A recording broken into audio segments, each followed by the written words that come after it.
we have to face something. Because as adults, we can play these.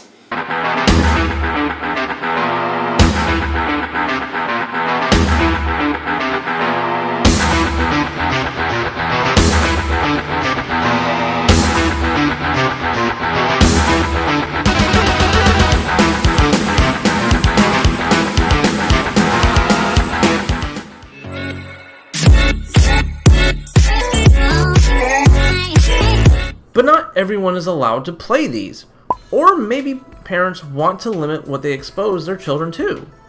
That in turn opens up a market for family-friendly alternatives. If anyone knows of the arcade-like game Gauntlet, knows exactly the genre that I'm talking about, but it could be seen a little rough around the edges to some parents. I know Gauntlet doesn't look all that bad, but trust me, there are parents out there that wouldn't even think twice about showing it to their kids. So a smart parent, instead of just shutting them out, could possibly show them an alternative that's more family friendly, and that's exactly where this game sits. Today we go through Rise of the Guardians for the Wii U. It was also available on the Xbox 360, PlayStation 3, Wii, Wii U, DS, and Nintendo 3DS. Wow, they made sure you could get this game no matter what you had. And thanks from the top-down perspective, it made sure you can play the game no matter what console you were on.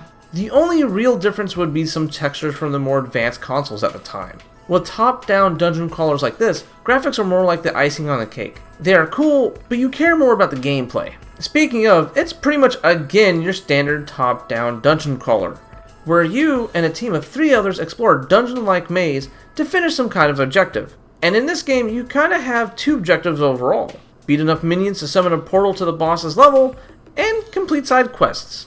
Of course, I was a bit surprised to find out that this game actually had some RPG elements. Not just in numbers, but also different buffs and different builds for each individual character. But the downside is you really don't get enough skill points to max everything out just through leveling alone. Completing side quests and most objectives will take care of that. Storyline though kinda sorta follows the movie, which if you haven't seen, first off you really need to watch it because it's a DreamWorks movie worth your time and it's based off a series of books written by someone in my hometown which I found to be really cool. You can basically break the plot down to being the Avengers but for fairy tale characters, which includes the Tooth Fairy, Sandman, a really awesome Santa Claus, the Easter Bunny, and Jack Frost. They join together to stop the Boogeyman from making the world's children stop believing in them, draining the Guardians' powers and, you guessed it, taking over the world. Of course!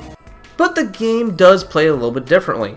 When you go through the level, it kind of reenacts the scenes from the movies, but in these very bland storyboard-like scenes. It's really bad when I'm going to give Tales of Despero more credit for its cutscenes.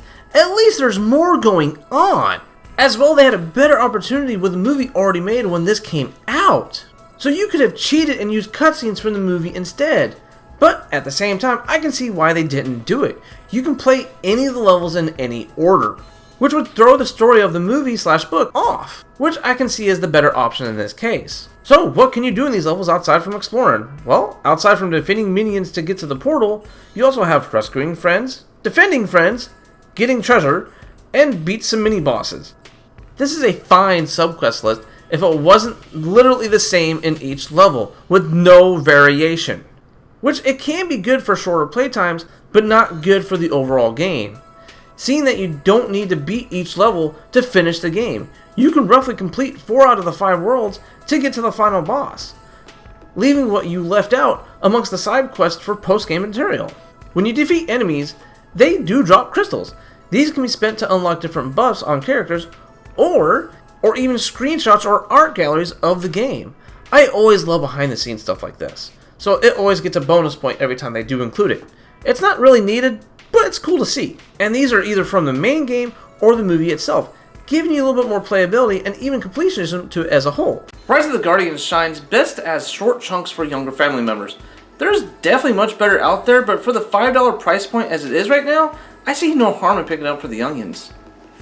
But like what I illustrated previously on this whole entire series, you can spend far less and get better games, or spend maybe just a little bit more and get even better games. Now what do you guys think about Rise of the Guardians? Not just the video game, but the movie or the books as well. It's kind of weird to find out that the writer of the whole series Not only created Rise of the Guardians, but he also created Roly Poly Oly and a few other things. If you like the video, please leave a like or subscribe to the whole channel. I try to stream at least 3 times a week, and of course I'll try to release a new edited video once per week as well. And as you can probably tell, I moved again! So the possibilities of more videos or the possibilities of more things I can do just open wide up. So please be sure not to miss out on a single thing. I'm gone. I'm Ghost. I'm out here in past tense. And I'll catch you guys later.